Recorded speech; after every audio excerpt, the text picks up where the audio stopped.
नग लग रहे थे। I don't want some oil on that. Okay, don't want oil, do you want?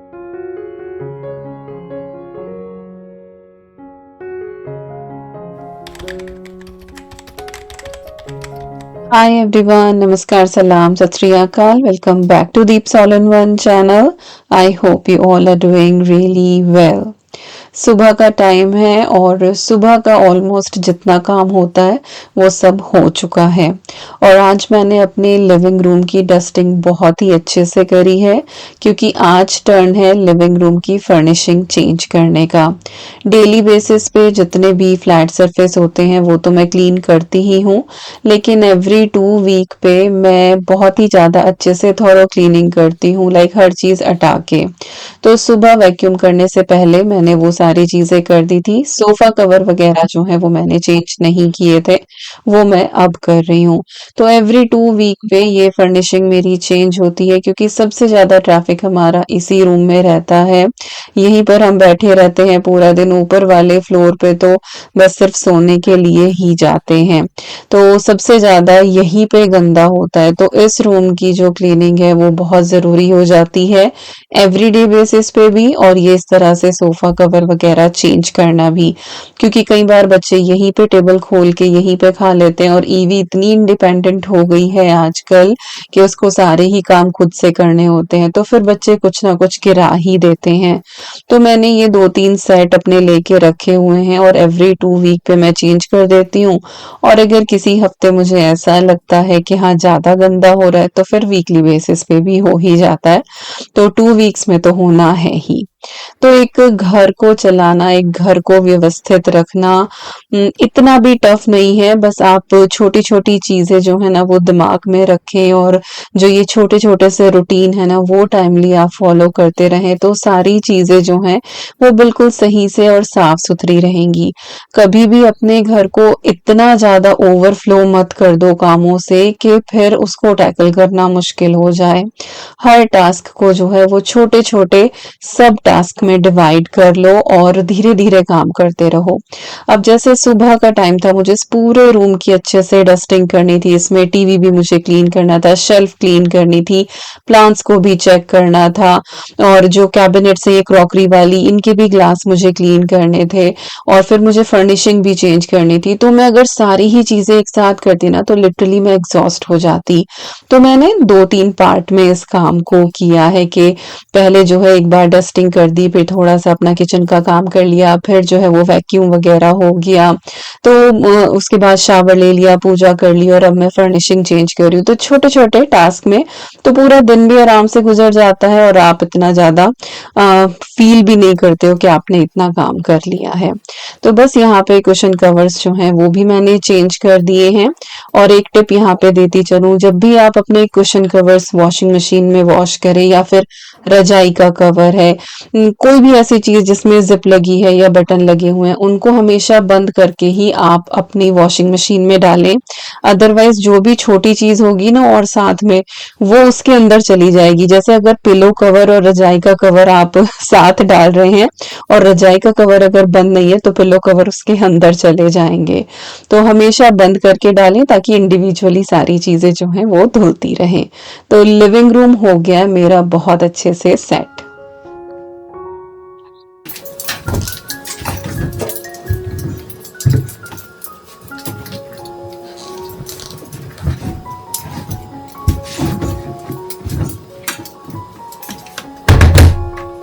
तो साथ के साथ ही कपड़े मैंने ये वॉशिंग पे लगा दिए हैं और इनको मैं वुलन वाली सेटिंग पे वॉश करती हूँ 40 डिग्री सेल्सियस पे। और साथ में मैं वैनिश जरूर ऐड करती हूँ। वैनिश 2 तरह का आता है कि आप वाइट कपड़ों के लिए यूज कर रहे हैं या कलर्ड कपड़ों के लिए, तो उससे अगर थोड़ा बहुत भी दाग होता है तो वो निकल आता है। और कंडीशनर मैं हमेशा यूज करती हूँ, इससे कपड़ों में बहुत अच्छी खुशबू आती है और वो सॉफ्ट भी बने रहते हैं। तो कपड़े तो धुल ही रहे हैं, साथ ही आज मुझे एक और एक्स्ट्रा काम है। हमारे लिविंग रूम में है एक वाइट चेयर जो मुझे क्लीन करनी है और उसके लिए यूज़ करने वाली हूँ मैं ये पोर्टेबल कारपेट अपहोल्स्ट्री क्लीनर। ये बहुत ही कॉम्पैक्ट सी एक डिवाइस है और इससे बहुत ही आसानी से आप अपने घर के रग साथ ही कोई भी आपका इस तरह से अपहोल्स्टेड फर्नीचर है जैसे कि सोफा है या बेड है, उनको आप आसानी से क्लीन कर सकते हैं और छोटी सी जगह में आप इसको सेफ भी कर सकते हैं। नया ये प्रोडक्ट है और अभी आपके सामने मैं इसकी अनबॉक्सिंग कर रही हूँ और इसका लिंक जो है वो मैं डिस्क्रिप्शन बॉक्स में प्रोवाइड करा दूंगी। If you are interested you can check out.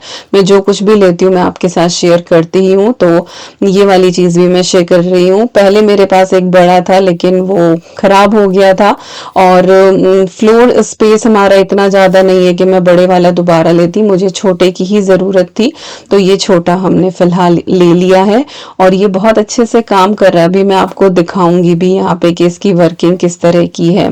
तो वो सारी चीज़ें मैंने बॉक्स से यहाँ पे आराम से निकाल ली और इतनी छोटी सी ये डिवाइस है और छोटे वाले ये ब्रश के साथ आता है। रग वगैरह आप इससे बहुत ही आसानी से क्लीन कर सकते हैं। तो सबसे पहले मैंने इसकी इंस्ट्रक्शंस पढ़ी हैं, हालांकि पहले यूज़ किया हुआ है बट स्टिल हर डिवाइस अलग होती है, तो एक बार इंस्ट्रक्शन आप पढ़ लें तो ज़्यादा बेटर है। इसमें सारी चीज़ें दिखाई गई हैं कि क्या क्या इसके पार्ट है, किस चीज़ को कैसे आपको अटैच करना है, किस तरीके से क्लीनिंग करनी है, तो वो सारी चीज़ें आप एक बार सरसरी निगाह से देख लें तो काम करना थोड़ा सा आसान हो जाता है। और सबसे बड़ी बात, इसके साथ जो क्लीनिंग सॉल्यूशन है वो आता है, तो कितना आपका रग गंदा है या फिर जो भी एरिया आप क्लीन करने वाले हैं उसके हिसाब से आप इसमें ये कॉन्सेंट्रेट ऐड कर सकते हैं पानी के साथ। तो हमारी चेयर बहुत ज़्यादा गंदी नहीं है तो मैं हिसाब से थोड़ा सा डालूंगी। दो इसके अंदर ये पोर्शन बने हुए हैं, एक में आप क्लीन वाटर डालेंगे और दूसरे में गंदा पानी जो है वो इकट्ठा होता चला जाएगा जब आप इससे क्लीनिंग शुरू करेंगे। तो चलिए सबसे पहले जो है वो इसमें पानी भरते हैं और फिर क्लीनिंग शुरू करेंगे। अभी जो ये ब्रश वाली अटैचमेंट है ये मैं इसमें लगा रही हूँ, एक ही अटैचमेंट आती है और बहुत ईजिली आप इस हेड को अलग कर सकते हैं। तो इसको बस एक बार अंदर इंसर्ट करना है और उसके बाद इसको ट्विस्ट कर देना है, जिसके ऊपर ये ब्लू रिंग लगा हुआ है। स्प्रे के लिए एक यहाँ पे ये बटन दिया हुआ है, इसे आप प्रेस करेंगे तो ये स्प्रे करना शुरू कर देगा। तो चलिए सबसे पहले पानी भरते हैं और उसके बाद फिर क्लीनिंग शुरू करते हैं।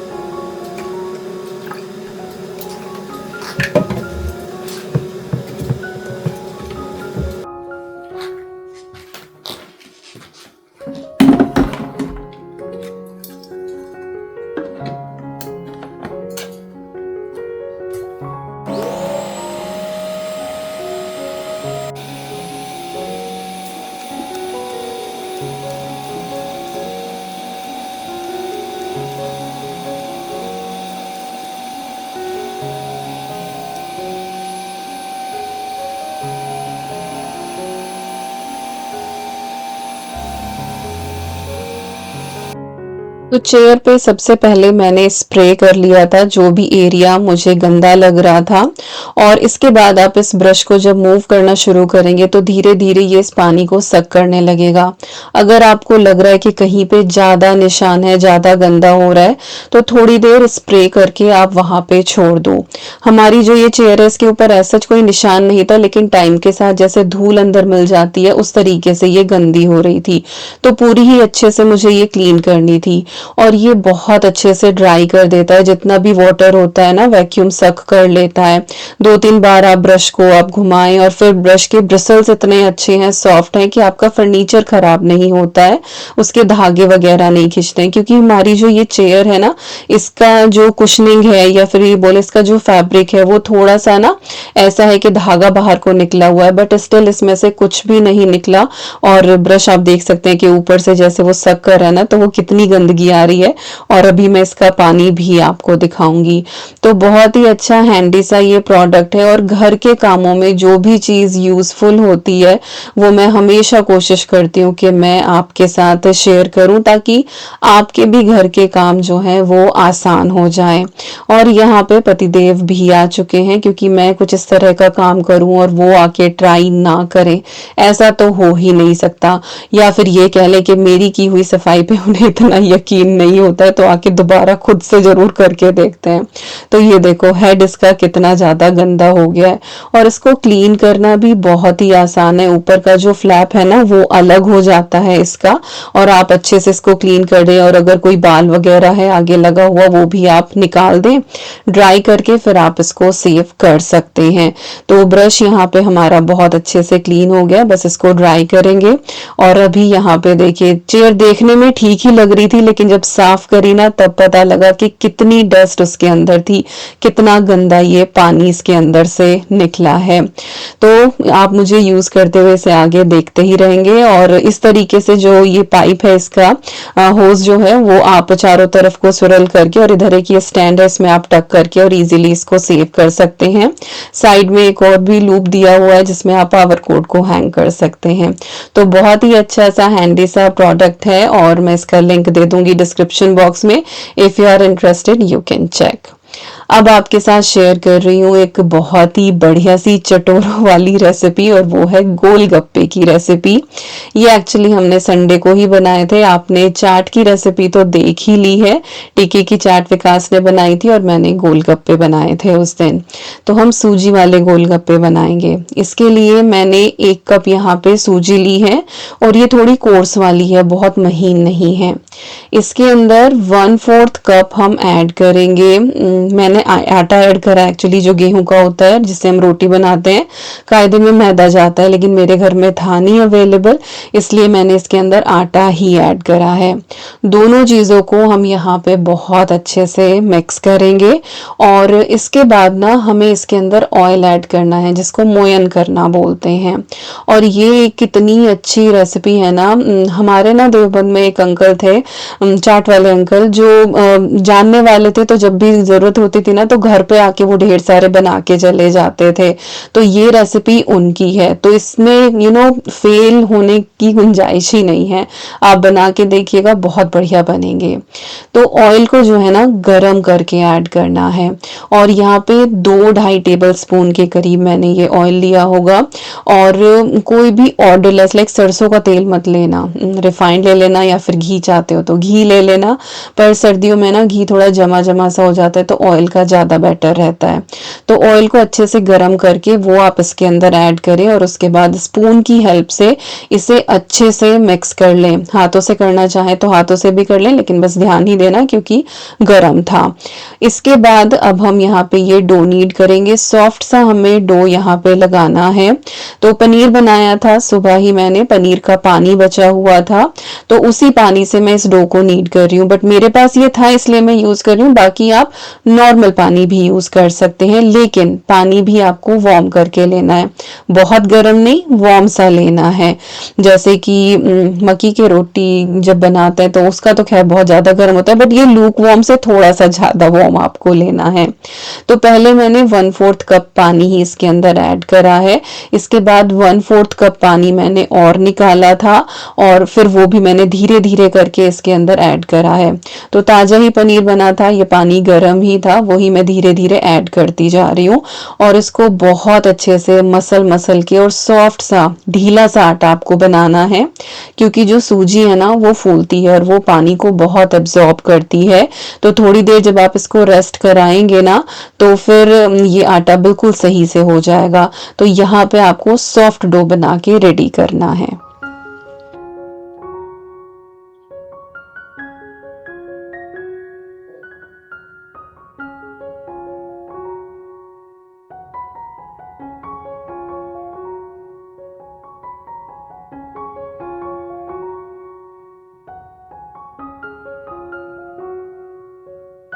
तो आप देख रहे हैं ना किस तरह से मसल मसल के मैंने ये आटा बनाया है। जब 4-5 मिनट आप अच्छे से इसको मसल लेना, उसके बाद आपको इस आटे की ढंग से ठुकाई पिटाई करनी है। तो जितनी फ्रस्ट्रेशन हो ना मन के अंदर, वो सारी की सारी जो है ना इस आटे के ऊपर आप निकाल दें और इसको 10-15 बार अच्छे से पटक पटक के आप इसको सॉफ्ट कर लें। और ये स्टेप ना एक्चुअली मस्ट है, आपको ज़रूर करना है ये वाला स्टेप। इससे जो है ना ये आटा बहुत स्मूथ हो जाता है, सॉफ्ट हो जाता है। इसके बाद जो है आप इसको कवर करके रख दें। तो दिखा रही हूँ मैं आपको यहाँ पे कि कितना सॉफ्ट सा इसका टेक्सचर है। तो हल्का सा बस इसको टक करना है इनसाइड और फिर इसको कवर करके आप रख दें, किसी भी गीले तौलिए से आप रख दें। मैं यहाँ पे पेपर टॉवल जो है ना वो यूज़ करने वाली हूँ। उसको थोड़ा सा गीला करके स्क्वीज करके वो इसके ऊपर मैं लगा के रख दूंगी। और बहुत ज़्यादा रेस्ट कराने की ज़रूरत नहीं है, 5 से 10 मिनट जो हैं वो इनफ होते हैं। जब तक आपका ऑयल गर्म होगा तब तक जो है आप इसको रेस्ट करा दें।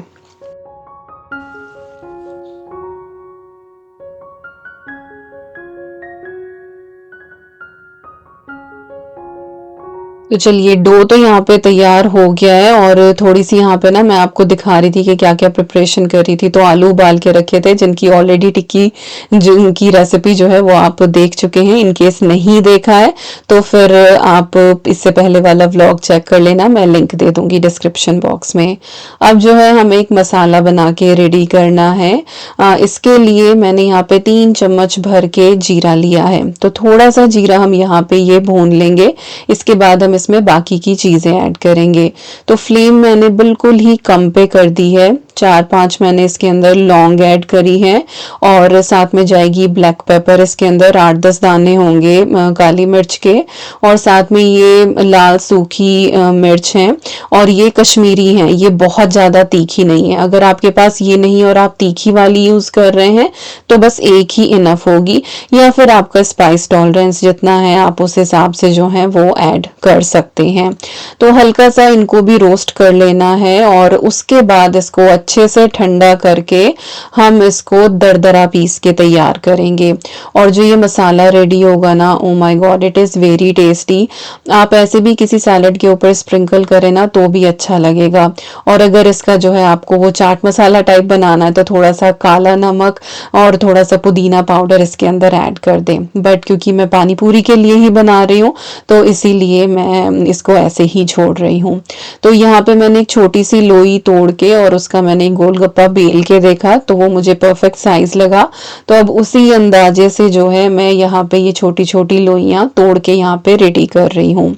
तो 2 तरीके हैं, या तो जैसे मैं कर रही हूँ आप इस तरीके से कर लें, या फिर आप बड़ी सी एक लोई बना के और उसकी बड़ी सी रोटी बेल लें और फिर किसी भी लिड से या कोई कुकी कटर हो राउंड वाला आपके पास, आप उससे कट कर लें तो उससे राउंड वाले बन जाते हैं। या फिर एक एक उठा के आप उसको थोड़ा सा बेलें तो फिर आप ओवल भी बना सकते हैं। तो जो तरीका आपको आसान लगे, जितना टाइम आपके पास हो, आप उस हिसाब से ये काम कर लें। मुझे ये तरीका ज़्यादा ईजी लगता है कि छोटी छोटी लोइयाँ तोड़ के और उसके बाद उनको स्मूथ करके और फिर बेल लो।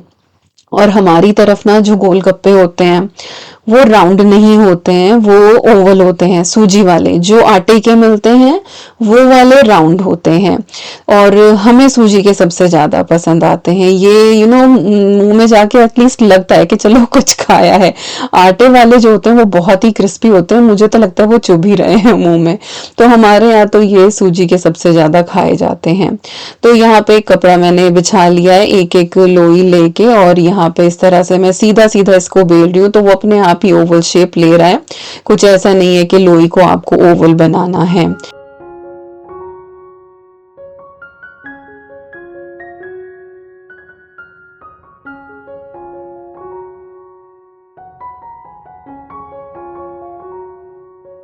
तो जब तक मेरा ऑयल ठीक से गर्म हुआ, मॉडरेटली जितना हमें चाहिए, तब तक मेरी सारी ही पानी पूरी बन गई थी। अच्छा, हमारे यहाँ ना इनको पानी पताशे बोला जाता है, बट बहुत से लोग गोलगप्पे बोलते हैं, कोई पानी पूरी बोलता है, कोई फुचका बोलता है। तो जो भी आपके यहाँ बोला जाता हो, बट हमारे यहाँ तो खैर पानी पताशे ही बोला जाता है। तो यहाँ पे ऑयल हो गया था, पानी पूरी मेरी सारी बेली जा चुकी थी। इसके बाद मैंने एक एक करके जो है वो डालना शुरू किया है और इनको कुछ बहुत ज़्यादा चलाने की ज़रूरत नहीं होती है। धीरे धीरे से ही जो है ना ये ऊपर आना शुरू कर देती हैं, फ्लोट हो जाती हैं और खुद से ही फूलना शुरू कर देती हैं। और बस फ्लेम का आपको ध्यान रखना है और कुछ बहुत ज़्यादा भी अलटने पलटने की ज़रूरत नहीं है। और कुछ तो इतने बदमाश होते हैं ये पानी पताशे या पताशे, वो पलटे ही नहीं जाते, आप कितनी भी कोशिश कर लो। जैसे कभी कभी गुंजिया शैतानी करती है ना कि नहीं पलटी ही नहीं जाऊंगी मैं, सेम हालत इनकी होती है कि बस पलटे ही नहीं जाते। बट कोई बात नहीं, आपने चाट वाले के यहाँ भी देखा होगा ना कि एक तरफ से गोलगप्पे डार्क होते हैं और एक तरफ से जो है वो थोड़े वाइट से होते हैं, और रीजन यही होता है कि वो पलटे नहीं जाते हैं, बस वो इसी तरीके से सिक जाते हैं। तो सारे गोलगप्पे मैंने बिल्कुल इसी तरीके से फ्राई कर लिए थे। बस ऑयल का ध्यान रखना, ना बहुत ज्यादा गर्म आपको रखना था और ना ही बहुत ज्यादा आपको ठंडा रखना था, बस मॉडरेटली आपको करना था। तो एक दो गोलगप्पे ऐसे थे जो नहीं फूले थे और कुछ मैंने प्रेस करके उनको नहीं फूलने दिया, क्योंकि टिक्की की चाट में हमें पापड़ी चाहिए थी, तो यही पापड़ी थी जो हमने यूज करी थी। और ये इतने क्रिस्पी बने ना, ठंडे होने के बाद और ज्यादा क्रिस्पी हो जाते हैं। तो चलिए अब मूव करते हैं गोलगप्पे के पानी की तरफ। तो यहाँ पे मैंने ये हरे धनिए की चटनी बनाई थी, और ये कैसे बनाई थी वो मैंने लास्ट व्लॉग में आपके साथ शेयर किया था। तो यहाँ पे मैंने 2-3 टेबल स्पून भर के यही वाली चटनी ले ली है। इसके बाद इस वाली चटनी में ना एक्चुअली पुदीना नहीं था, तो मेरे पास ये ड्राई किया हुआ पुदीना पाउडर था, तो वो मैंने ऐड कर लिया इसके अंदर 1 से 1.5 टीस्पून के करीब। इसके बाद मैंने इसके अंदर ऐड करा है चाट मसाला, साथ ही अभी ऐड कर रही हूँ मैं इसमें शुगर। आप चाहें तो जैगरी पाउडर भी ऐड कर सकते हैं।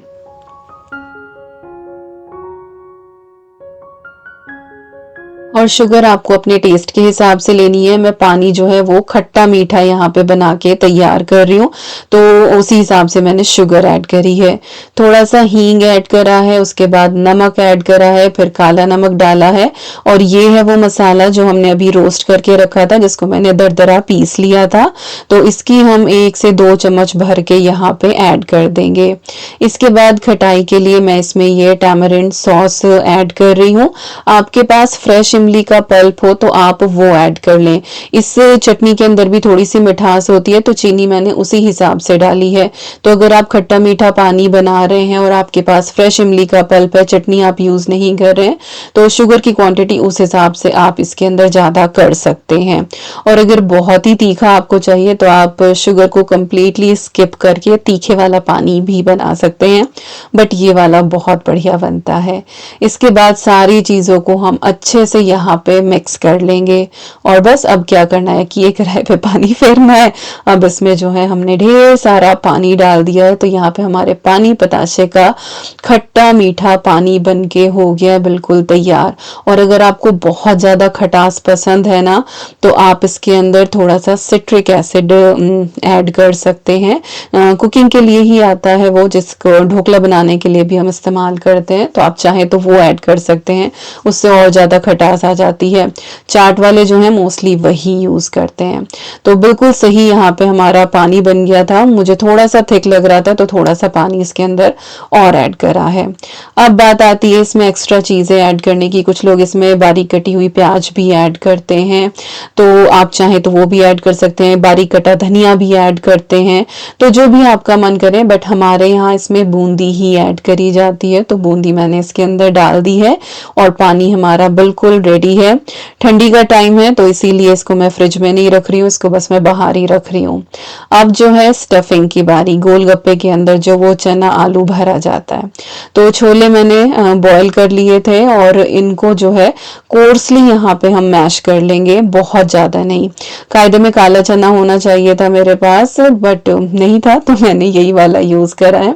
इसके बाद आलू मैंने इसमें ऐड कर दिए बॉइल्ड, छोटे छोटे क्यूब्स में कट कर लिए थे।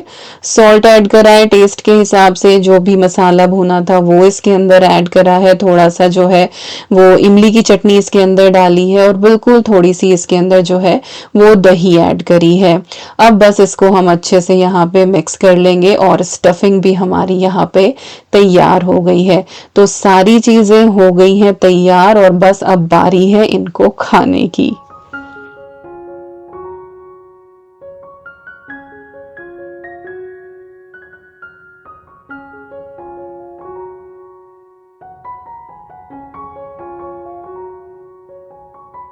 और ये सब देख के किस किस का मन कर रहा है, या ये बोलूं कि किस किस के मुंह में पानी आ रहा है गोलगप्पे खाने के लिए।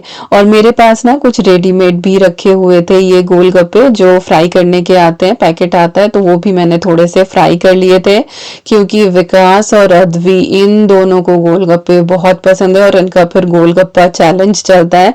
एंड आई वाज लाइक कि मैंने थोड़े ही बनाए हैं, कहीं ऐसा ना हो कि खाते खाते खत्म हो जाए और हमें मिले ही ना, तो मैंने थोड़े से ये भी फ्राई कर लिए थे। और ईवी जो है वो पानी के साथ नहीं खाती है, वो तो बस ऐसे ही खाती है, और उसकी तो ये फेवरेट बॉल्स हैं कि हाँ मुझे तो ये बॉल्स खानी है। तो बस हमने उस दिन जो है यही स्नैक्स वगैरह बनाए, चाट बनी थी उस दिन, टिक्की की विकास ने बनाई थी, मैंने गोलगप्पे बना लिए थे, और अपना बस यही खाया पिया।